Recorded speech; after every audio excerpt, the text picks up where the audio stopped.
Hey there, how's that expansion going for you? So, following on from the new moon in Gemini, which had a very strong Uranus theme going on with it, we are now stepping into the time of the full moon in Sagittarius, which is happening just a couple of days after Jupiter changes signs. And of course, the sign of Sagittarius is ruled by Jupiter. So, we've got in this particular set of new moons and full moons, we've got this Jupiter and Uranus expansion feeling.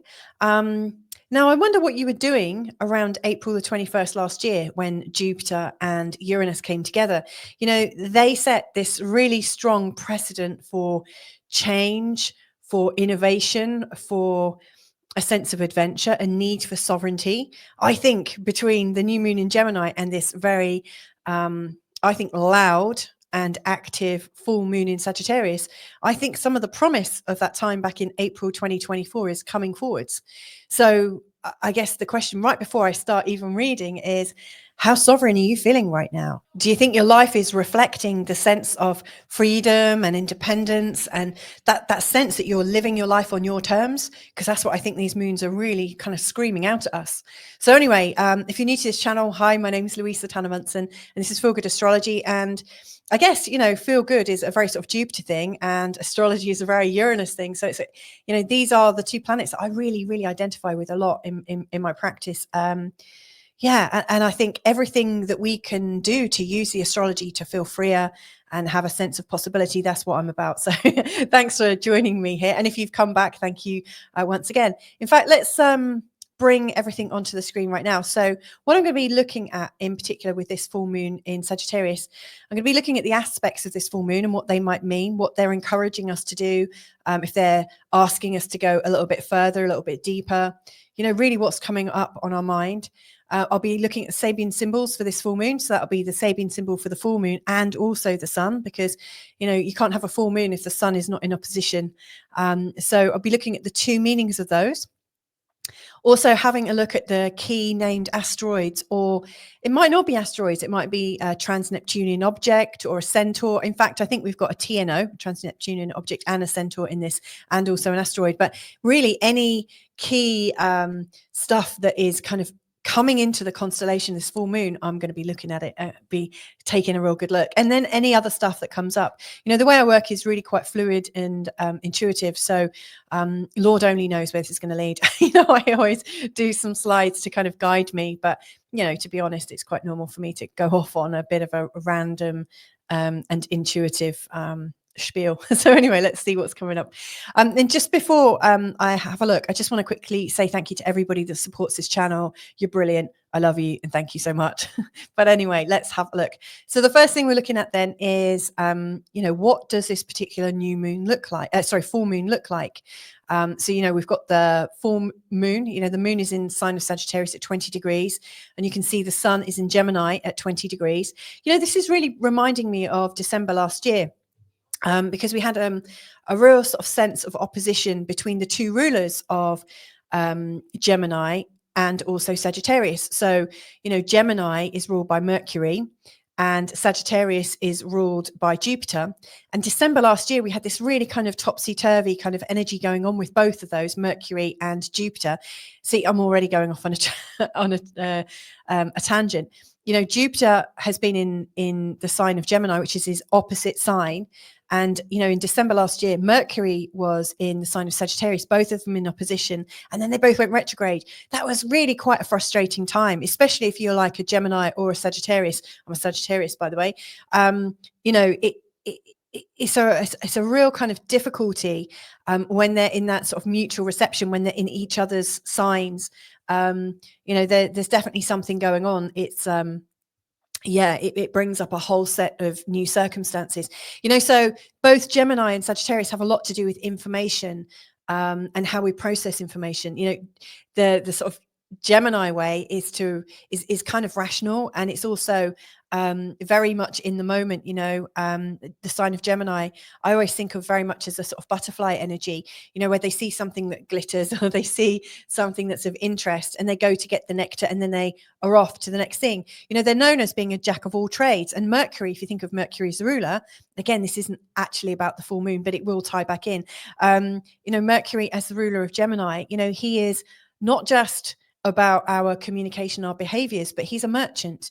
He is, if I look at people who are doing a sales job or anything to do with markets and things like that, Mercury is a delivery mechanism.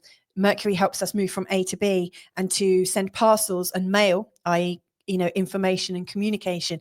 So, Mercury is a really sort of interesting character. He's always moving and having lots of new thoughts. Now, Jupiter, by contrast, tends to do more of a deeper dive into information and looking at context. Whereas the Mercury Gemini theme is more rational, I would say, the Jupiter and Sagittarius theme is a lot more about faith and religion and philosophy. It's very philosophical. So, these are both about information, but one is spread thinly and across a really sort of broad view. And then the Sagittarius is much more, let's look into the future as opposed to the now, and let's look really deep. Let's look at it from so many different angles. So their energy has some similarities in many respects. They just kind of express it in an opposition. Now, what I noticed straight away about this, and it's really covered in this bit here, is Jupiter and Mercury at the time of this full moon, i.e. the ruler of, where the sun is and also the ruler of where the moon is, they're both next to each other. They're both in a conjunction at the time of this opposition. So that, and they're not that far away from the sun. They are not really far away from this whole action. And so I do think the themes of last December, when we had this opposition playing out and we were, I think, really stressed to see what was going on in terms of our services. That can also have a lot to do with work and stuff. The services we're putting out there, how we're doing it, where we might feel blocked from communicating in the normal way. Maybe we can't go deep and do our usual deep dive. Maybe we can't do our quick little assessment and analysis. Maybe there is this coming energy where we have to embrace both sides of the hemisphere, the left side with all of its rationality, and then the right hand side of the brain, which is associated with the left hand because they kind of cross with the handedness. But the right hand, if you're a right-handed thinker, you're a lot more creative and spontaneous and go around the houses. You can see which one I tend to use in what I'm doing. So yeah, this is a really philosophical and also rational time. This is a time where I think information could be a little bit overloaded. And of course, if we think back to the new moon in Gemini, which is just happening here a short while ago, 2 weeks ago, or, I'm recording this so I'm recording this in between the new and the full moon, but it was here in a conjunction with Mercury and also Uranus. So the Gemini new moon was about a sudden dissemination of information, and then here I think we're getting to explore the light and the dark, the sun and the moon, the left and the right, the up and the down, the in and the out. We're examining all these oppositions, all these opposites, all these polarities in a whole new way. It's no longer okay just to look at the rationality, and it's no longer okay to just be solely intuitive. We need both, we need both sides of our brain to be working. So I think this full moon could very well put us into a whole brain system, a whole brain way of thinking. This is, I think, about the whole brain. And maybe, if we're talking about holistic, wholesome, the wholeness of things, maybe this is a precursor to us coming into a whole reality. There's a lot of people out there talking about the bifurcation, and I have always intuitively thought about a bifurcation that, maybe some people are going off in this direction, some people are going off in this direction. There's loads of healers, channelers, social philosophers and stuff who have spoken about the bifurcation of Earth and that it might be happening around now. Well, I do think that's a possibility. And I also see that there is maybe, the possibility where we can be wholesome. I see a third option, maybe the wholesomeness, the integration. Maybe that is one of the directions that, if we are all splitting, maybe there are some people who are going with the integrated worldview, where there's lots of difference, but we can find a way together and it's sort of like see beyond the judgments. And maybe there is this other part to the world that is seeing we are very different and we're all judging each other. So I don't know how this is all going to work, but to me, this seems like a very important step on the journey that we're on right now, from the new moon in Gemini right the way through to this current moment in time, where we're having a look at the full moon, the full moon in Sagittarius. Now, if I just step back a second, one of the other things that strikes me about this full moon is it's also in a square to the nodes. Now, we've got the North Node in Pisces, and we've also got the South Node in the sign of Virgo. Now,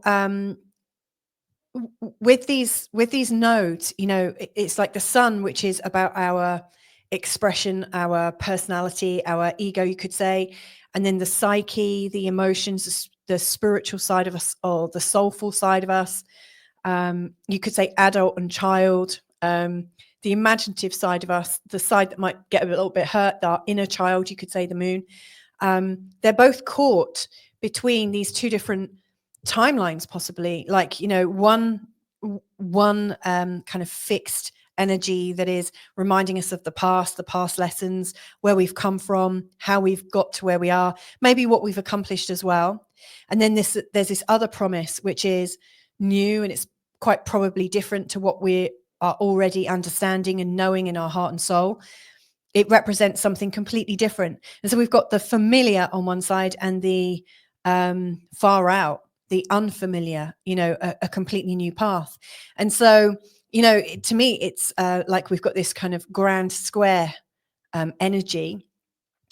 This shows up as a stalemate. Now, I mean, the great thing is the moon is always moving very, very fast, and the sun will move out of that within 3 days. The sun will be moving out of the immediacy of this square. So, this stalemate, I think will last maybe for about 6 days in terms of the sun, and hours in terms of the moon.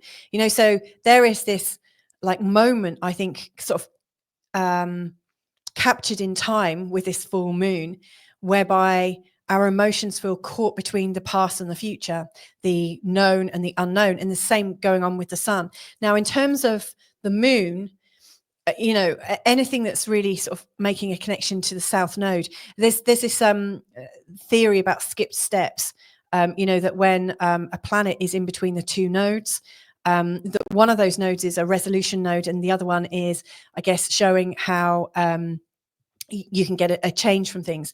But the moon would be processed through the South Node.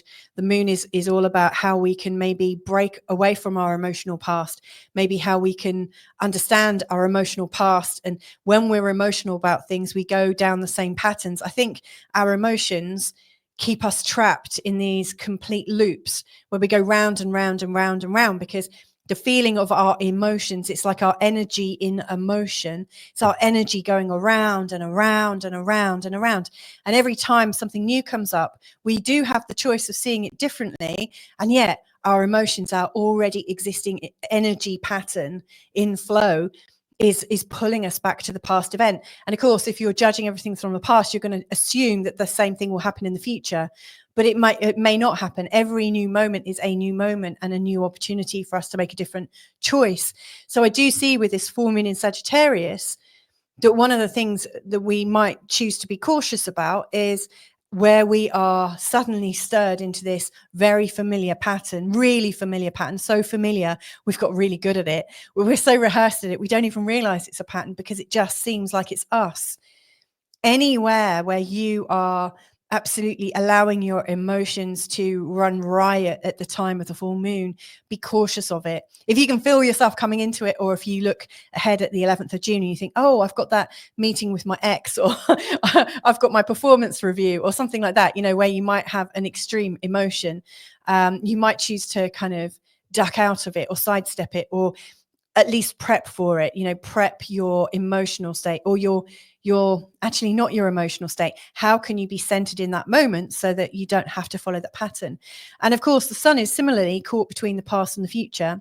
But the way the sun is more likely to process this is from the perspective of the North Node in the sign of Pisces. Now, the North Node in Pisces, and the North Node is kind of showing you that new kind of sense of karmic direction, like where are you heading? And it is that sense of kind of letting go of the past so that you can move to a future destination. And in the sign of Pisces, there are no defined traits or energies that you could imagine. I mean, it's as vague as you want it to be. It is vague. It's non-defined. It's creative. It's really potential. It's spiritual potential. And so I really think that maybe the rational personality that we may all identify with from time to time, it is challenged a little bit to enjoy the abyss. It's like we're looking into the abyss, and if we're thinking emotionally about the past, we're thinking, oh my God, there's an abyss, or there is this like blank space, there's this blank opportunity. What am I going to do with it? I don't know this. I can't compute this. I'm fearful. Whereas in fact, we might choose to say, wow, I've got this open space, this unscripted moment in front of me. Wow, I could actually do anything I want to do. I could reinvent myself. I could, it's tons of possibility. So I really think this full moon is bringing us up a whole new scenario. And, for the people that are talking about a bifurcation of humanity, this could be one of the moments where that bifurcation becomes really obvious. I mean, if we think about it, it's also happening in the sign of Gemini and Sagittarius. Gemini, it's two. It's the twins. Sagittarius, it's the half man, half horse. So there's an element of doubles and duplicity. Of course, we've got the North Node in the sign of Pisces, which is the two fish. And then in the South Node, it's in the sign of Virgo, which is the Virgin. And you could say, you might say that the Virgin, you might say the original human. And trust me, I'm not really trying to say, woohoo, transhumanism, this is where we're going. Because I'm, trust me, like in terms of the way I live my life and everything, I'm really kind of about like natural options and being as natural as possible, for sure. But it occurs to me that, the North Node possibly suggesting where we're heading collectively, and then the sun and the moon in these kind of duplicitous signs, these signs with two identities merged into one, are moving away from the South Node, which is the Virgin. So to me, that is also really signaling that we're coming into a new way of being. And it doesn't have to be that we're not natural anymore, but it could be that we're natural with a new understanding of what nature is. I don't know. I know this is going to come up later because there's an asteroid or a trans-Neptunian, I think. There's something coming up I noticed yesterday when I was doing these slides, which it's not in a binary system, it's in a trinary system. Which, if you've been watching, if you're a fan of Aubrey Marcus, which you might do, Aubrey Marcus talks a lot about spiritual matters and philosophical matters, and he's got a massive following. He's recently come out, and I can't remember the word that he has used to describe his new sense of partnership. He was monogamous with his wife.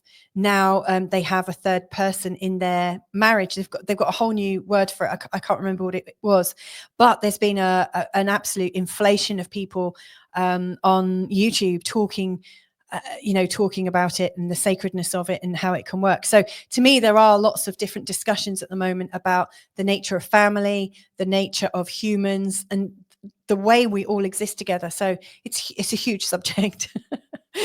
Absolutely huge subject, especially when it's come on the heels of the new moon in Gemini in a conjunction with Mercury and Uranus. And of course, let's not forget, Pluto recently changed signs in November for a 20-year stay. I think he's 19 years into it now. 1 year into it. Like from when he first started transitioning. So he's going to be in Aquarius for a long time. Obviously Saturn and Neptune have both gone into Aries now. They are going to hot step back into Pisces a little later on this year. And then finally in January and February, they will be going back into Aries. But this is a really significant transformation. Jupiter at the time of this full moon has literally just gone into the sign of Cancer 2 days before. And then next month, 3 weeks after this full moon, Uranus heads into Gemini. So these are all the slow moving planets, all in the early degrees of new signs. And, in that there's a lot in the air and, the air fire combinations, so we've got air with Pluto, it will be air with Uranus, and we've got obviously Saturn and Neptune in the sign of Aries, which is fire. So it's air, fire. None of this is grounded. None of this is kind of based. It's really about to explode. It's like ideas that need to be shared. This is ideological. All of it is ideological, ideas based, and inspiration and imagination. But it lacks some of the humility, and it lacks some of the groundedness, and it lacks some of the connection to emotion. And I do think actually Jupiter coming into Cancer, which I'm speaking about in a different video, but Jupiter coming into Cancer will give us a good dose of a generous emotional energy before all of this really gets set in stone. So we're getting to the most remarkable point in this year now, I would say. This is really going to start to speed up whatever is being put in place. I remember, sorry, I know this is about the full moon, but this whole conversation to me is a lot more fluid than is this just about the full moon. So, Pluto going into Aquarius, I recorded 3 videos for each of his ingresses. He went in and then back out. He went in and back out, and then finally a third time. With each of those videos, I recognized my very first one was AI. Oh my God, the future looks terrible. And what would AI mean? And, I really notice now that since this November thing has come in, the nature of AI has really increased, and this nature of how are we going to organize ourselves? How are we going to organize all of our governments and all the little bits and pieces that put it together? To me, we are having a huge kind of letting of everything that was fiddly, was difficult, was easy to get corrupted with. And there's this new promise of new technology that can do things just like that. And yet I think that can also be corrupted too. But hey, we are coming into this time where we are faced with a changing environment, a rapidly changing environment that we are living our lives by. And so my question is, how are we going to live freely and with a place of joy and expectation, and get our needs met during this time of deep change? How can we stay calm and cool during this time where, frankly, things are changing just like that? So I did mention, obviously Jupiter's exalted and he's in a conjunction with Mercury, but on the day of this full moon as well, the moon is making a really lovely grand trine with Chiron and Mars. To me, this is an indication that we are moving forwards to rapidly heal ourselves. Now, does that mean we're going to come to understand our health in a different way? I hope so. A lot of people die in mysterious ways with diseases that, to be frank with you, all these autoimmune disorders and diseases that we're talking about. And I'm talking from my own experience of having an autoimmune disorder in the past that has reared its head a few times. Like the idea that the body is hurting itself or the body is reacting to itself. I think we're going to come to a whole new understanding of what's going on with things that maybe haven't made sense. To me, there's a massive healing possibility coming up, and the fact that we can start to take action on it in a really sort of well-defined way. I mean, this is a fire trine. So I think there's going to be some massive changes in terms of health and what we know to be true about health. I think that is going to be changing a lot. And given that this is also impacting with this full moon in Sagittarius, I do think there's going to be some massive drops of information about health, about medicine, and about our relationship to each other and, you know, and medicine worldwide. Of course, we've got the ongoing Saturn and Neptune conjunction, which is tight as hell, and it's not exact, and it won't be exact until the 20th of February, but we're getting a real taste of it. As Neptune and Saturn were approaching, because they were approaching each other for quite a time, I really thought that it was a portal of distorted reality. If you think Saturn's about reality, Neptune's about creativity. It's not necessarily about distortion, but the two of them, I think, are a little bit like an unholy mix. They're not naturally good bedfellows. Let's put it that way. Neptune, he, like in mythology, I mean, he could rage if something wasn't going well, and he could cause massive storms and massive water issues.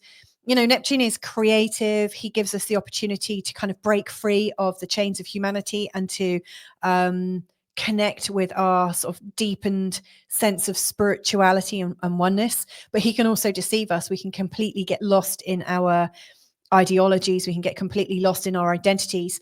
And of course, in the sign of Aries, it's all about identity. The sign of Aries has a lot to do with the individual. It's all I. And then Saturn coming in, giving it form, giving it shape. I do think there's going to be a massive emergence of spiritual leaders or spiritual entrepreneurs. Everything is going to be about spirituality. It's interesting, for years we were talking about mindfulness, and now this is really coming into the time of embodiment, but in a really strong way. So yeah, fascinating. That is, ongoing at this time of this full moon. This is a really, really strong energy, and we've got it for, the whole time, for this, they're going to be in a conjunction really until sort of early spring of next year. We're really going to be feeling that. And that really builds and adds into this, this full moon, because obviously, our spirituality is such a strong thing. Are we coming to understand spirituality in a sense, with a sense of greater reality? I don't know. How are we going to blend them? Again, it's like the blending of the two opposites, just like, the rational and the philosophical, just like the now and the future energy. This is all about opposites and how we can fuse them or integrate them. I love the fact there's a lot of sextile energy, so Uranus is in a sextile to Saturn and Neptune, and of course they're in a sextile to Pluto. This is going on pretty much the whole time. Like Pluto and Uranus have got Neptune right at the midpoint, pretty much. This has been going on for a long time. So in many ways, Neptune and Saturn right now are there to express the transformative properties of Pluto and Uranus. So these are the three outer planets, and then the fourth slowest. These are the four slowest planets all working together to shift us, and to shift us in a huge way. And I just think when Uranus goes into the sign of Gemini, boy oh boy, is this going to start to boom. It's going to happen. Like, dominoes have all been lined up, and on the 7th of July, as Jupiter, as Uranus really comes across, it's like somebody just pushes that first domino, and then all these things that have been lining up over these last few months is going to just absolutely, the momentum is going to take us and push us into this new change. So this is big. And then the last thing that I really notice at this time is we've got the tail end of a square between Venus and Pluto. Venus is very much about our goodness and our sense of grace, our sense of yielding and sharing, and sort of generosity is a real Venus thing, especially in the sign of Taurus. And Venus in Taurus has got a lovely voice. It's this lovely vocalization. Maybe we can talk a bit more, and with a kind of sort of humility but sort of generosity and openness that Venus in Taurus would speak with. And yet in this square to Pluto in the sign of Aquarius, and Pluto is really not comfortable in the sign of Aquarius at all. It doesn't really work for him, and yet it has to. So Pluto is really wanting to have these kind of almost revolutionary, spiky conversations, and then Venus is kind of like, there, Pluto. How can we work together? So there's a bit of tension. What I really see is that we're all at odds all over the place, and to me that is just showing that we are really at fever pitch, and there is a big change about to drop anytime now. If we have a look at the full moon in Sagittarius, in terms of the Sabian symbol, now just if you don't know what a Sabian symbol is, there's 360 of them, and each of these degrees within the zodiacal circle, they all have a little energy or a little lesson, a little description, to describe what that degree is about. And the Sabian symbols have been going on for over 100 years now. I really like Linda Hill's Sabian symbols, and I always use her Sabian symbols in these shows. I think they're really, really great. And if you are impressed by them, check out her website, www.sabiansymbols.com. I've also got a link to it in the description field because I think it's worth having a look, especially find out, the degree for your sun or your ascendant. I think that would be amazing, or even your midheaven. That would be super good. So although it's 20 degrees and 39, it always gets rounded up to the next whole number. So this is equivalent to Sagittarius 21. And the message here is a child and a dog wearing borrowed eyeglasses. They've all got zany names. But this symbol implies the ability or the necessity of indulging in playing, pretending and make-believe as an escape or indulgence in fantasy. So this is an extra description that we can tie in with this energy. Play and fantasy are very important and can lighten up one's life, and playing with pets, dogs especially, can be great fun. It's funny because we've just we've just adopted 3 kittens. We're having loads of fun with them. Sometimes it pictures a situation of people pretending to be something they're not. Perhaps someone is pretending to be in control or to be smarter than they are. Sometimes, though, this can work to make a consciousness shift. Eye strain can occur, especially if you don't want to see what's going on and prefer a pretend scenario instead of real life. Now, this might be talking about the bifurcation, because I do think there's a huge shift going on right now. And I think there's those people who are, do you know what? This isn't what I was expecting, but why would I fight reality right now? I need to move with the momentum of where humanity is going. And there may be people that absolutely want to stick with what they know. They won't want to know, like, for instance, if there's lots of things revealed, lots of information that's revealed that goes counter to what your belief systems are, that could be very challenging. And there will be some people that are like really relieved to hear these things because they know they're not going mad. Because, even when we believe we have our belief systems, most of us at some point have a little question, and it's almost unspoken in your head. Because we're so well programmed just to believe what we're told. I think a lot of us have got this program of, this is my mindset. This is how I see things being. This is my world, and no thank you to everything else, because it threatens your security. And fair play, I completely understand that. There's lots of things that I'm like that with as well. So maybe this part of the Sabian symbol, if you don't want to see what's going on, or prefer to pretend, a pretend scenario instead of real life. So I think there's going to be a lot of cognitive dissonance, where some people are like, to this new information, no way, I can't take this. This is not for me, blah, blah, blah. And they'll stay where they want to be. But for people who realize new things and their worldview changes and evolves because of that new information, they're going to be set on a new path. So just with the releasing of different information as it comes out, it's going to possibly bifurcate, divide people even further. So again, this idea of division could be coming up. Interestingly, like when you one thing that I've learned along the way is, when I have learned new information, I've still had compassion for my old self that wanted to believe the things that I needed to believe to stay safe. So I do think it's possible that you can move on in your new world whilst having compassion for people who don't feel safe enough to move with new thoughts, new technology, new whatever is going on right now. And again, I say that, I'm in the same position as everyone else. I'm not privy to big decisions going on in government or in industry, or, I'm a lone ranger sat here and, behind a computer screen in Portugal. And yeah, who knows where you are as well. So this is also talking about emulation leading to actualization. So there are rewards in make-believe, which is kind of interesting as well, because again, I noticed with the release of, is it VEO, like a new sort of like, is it a Google app? I don't know, but there's, I think, AI animation has come on in leaps and bounds. And so I do also believe that there's also going to be a lot of false stuff coming out, and we won't necessarily know what is true or not. And of course, if we want to believe some scenarios, I'm sure there's going to be plenty of information to help you to go down that path. So again, another sort of interpretation of this is what you believe or want to believe you're going to be able to find, and that we're all going to be going off in our own little worlds. But there is this idea that information is taking us in a new direction. So yeah, very much about perceptions of each other.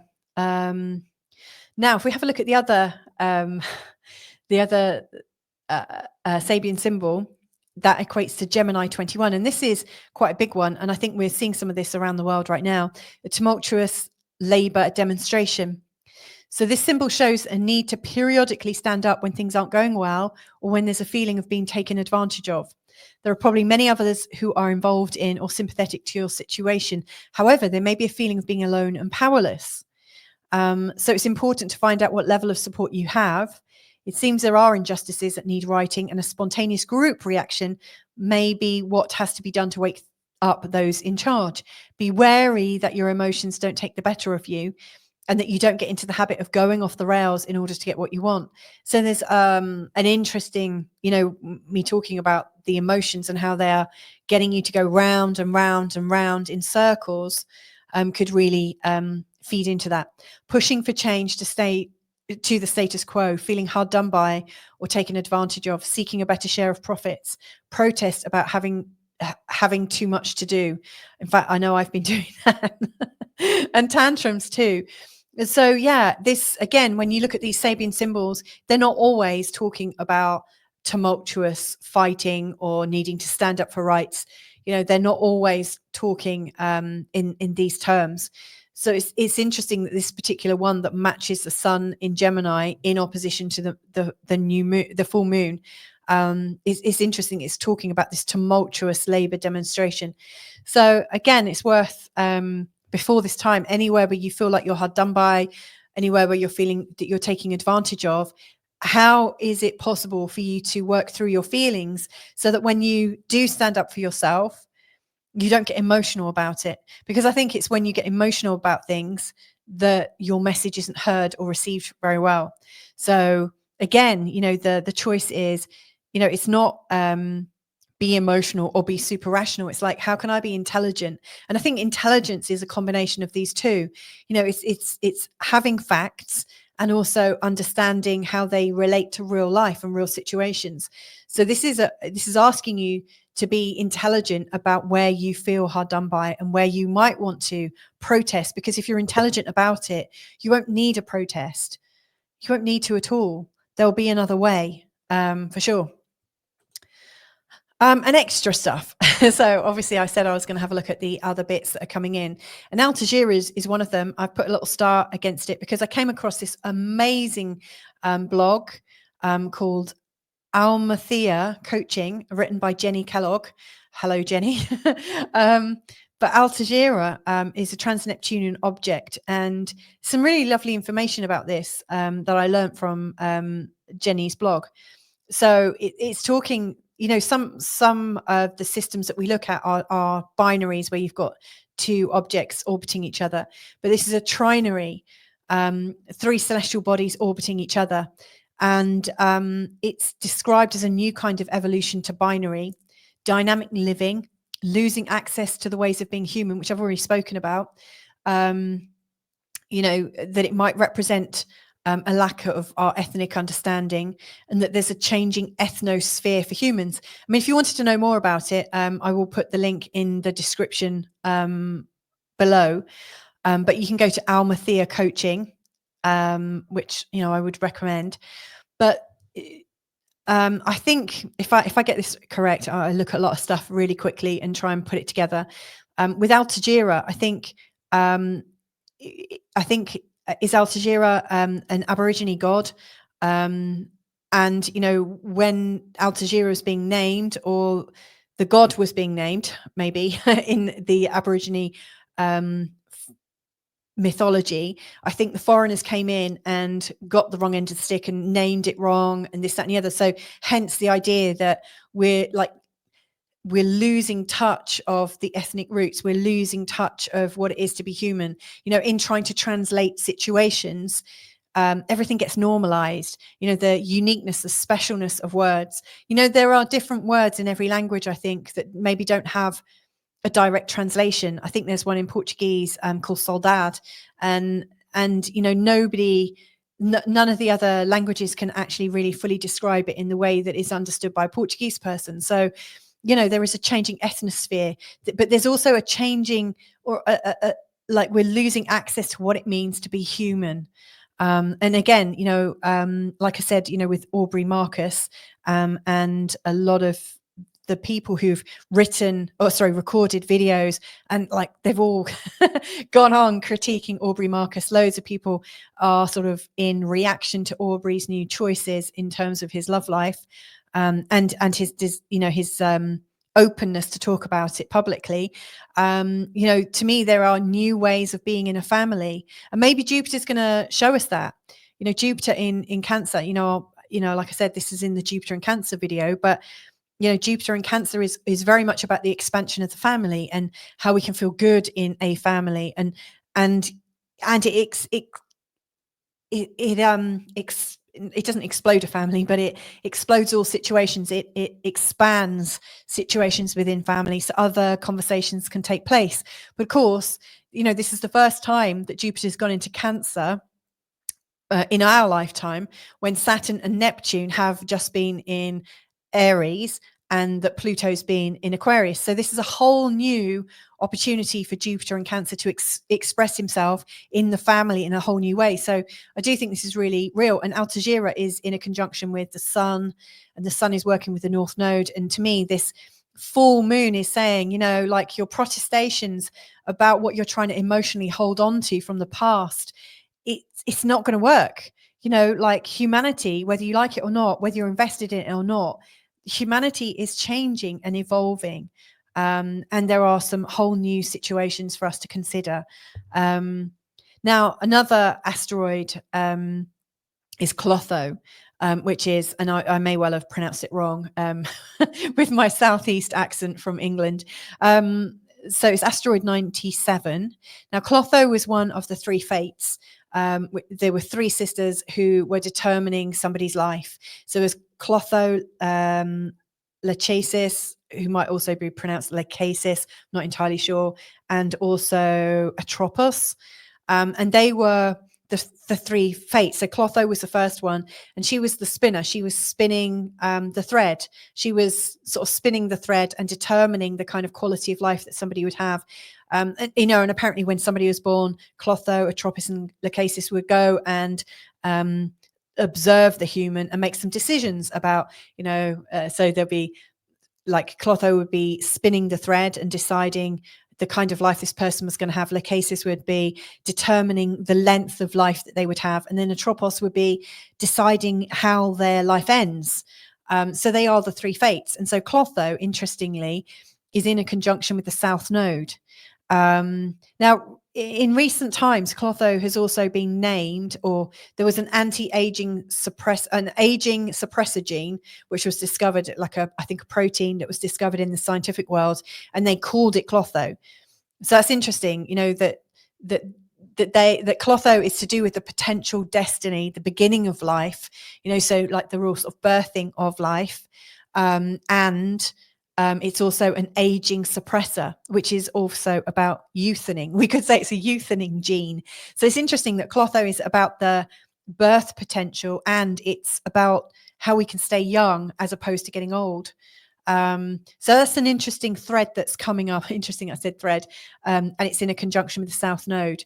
We may be wanting to go back to the past. We might be emotionally attached to the past. We might emotionally also be feeling like we're aging a lot. I think, and it might be just because of how old I am. I'm noticing lots of people aging around me. You know, we're all getting older all the time. But am I alone here in thinking that we have aged excessively in this last 5 or 6 years? And in particular from the start of the pandemic narrative, and the phenomena of it, when that started, I think aging started to rapidly happen. Again, this might just be because of the age that I'm at, that I'm noticing that in myself. But I wonder if you've also wondered that, you know, is time speeding up, or are our bodies degrading a little bit further or faster than normal? I don't know. But it's interesting. I think that Klotho is in a conjunction with the South Node at the time of this full moon. I really think there's this sense that something's not quite right in anyone's health, and that people are wanting to try and go back to how it should be. And we're kind of clinging on to that. Now, the other thing that we've got here is a centaur called Nessus. And I've got a new idea. Oh, hang on. Actually, I mentioned Almathea Coaching and Jenny Kellogg with Altijira, but actually Almathea Coaching and Jenny Kellogg's comments were actually the ones that I noticed about Nessus, the centaur. I actually was reading about Altijira with Kim Gould from loveyourdesign.com. My apologies there. Again, I will put the links below and I'll make that more specific. But Nessus, you know, Nessus is known for rape and abuse. He manipulated the wife of Heracles, called Deianira, and he manipulated her to kill her husband. She had no idea. She thought she was saving her husband. She thought she was protecting her husband. And basically, Nessus wanted Deianira for himself. He wanted to rape her. He wanted to abuse her. He wanted to have her for himself. And so he told Deianira about some kind of blood magic that would protect her husband. And so she did it thinking she was protecting her husband. And of course she killed him. And so, you know, he's known as being really, really nasty. And sure enough, when I've worked with people who've had nasty situations in the past, I look at Nessus and also Deianira, you know, so the abuser and the victim. They're two very helpful asteroids to look at. I think Deianira is 157 off the top of my head, and Nessus is 7066. Now, this Almathea Coaching, sorry, this is yours, Jenny Kellogg. So in her article on her website, she was talking about ancestral trauma and how Nessus shows up. He's a very slow moving body. And he connects Saturn and Pluto quite a lot. When you think about Saturn is can be seen as cold and hard and slightly sterile and very rules based. You know, there is definitely a cold side to Saturn. I choose also to love Saturn, you know, from the idea of a kindly elder, and I do hold Saturn, you know, with that sort of potential. But mostly Saturn is known as being quite difficult and quite challenging, and giving us tests, always testing us. And then Pluto, you know, god of the underworld, you know, he can really devastate us. If you've had Pluto going over your ascendant, you know, your North Node, any of your sort of major planets, but in particular your Sun, which I have, I've had him go over all of those. He is quite unrelenting. Like the energy of Pluto, it comes in, and your life, if you're trying to hold on to it being the same, when Pluto is going over one of those parts of your chart, your life kind of falls apart and you have to kind of piece it together in a whole new way. And the more you fight it, the harder it gets. My recommendation with Pluto is to kind of submit and surrender, not because you're not a magnificent creator yourself, but I think Pluto is there to teach us that surrender is actually quite a helpful thing to do. You know, you know, like when you're fighting reality is always going to win. So, but anyway, you know, Nessus brings us, I think, these Saturn and Pluto lessons. And Jenny had mentioned that or linked Nessus as representing ancestral trauma and collective trauma that we might be born with.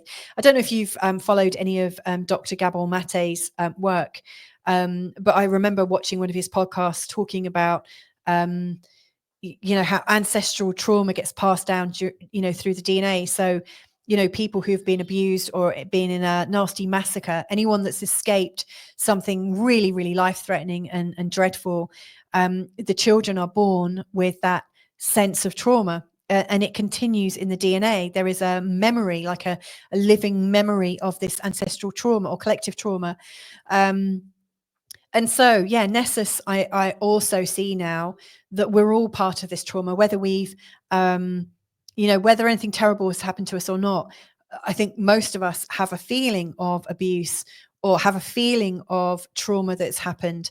And so this is interesting, as we're looking at these changes we're going through, and we might be getting emotional about with this full moon in Sagittarius. Nessus, the idea of dealing with collective trauma, seems to be something that is showing up in our future. That's not to say we're all going to have trauma, but what I really see from this, especially seeing as, this full moon has this lovely strong trine between the sun and the moon and Mars and Chiron, I really think we're going to get to recognize the suffering and learn how to process this. I do think this is something that's going to come up for us.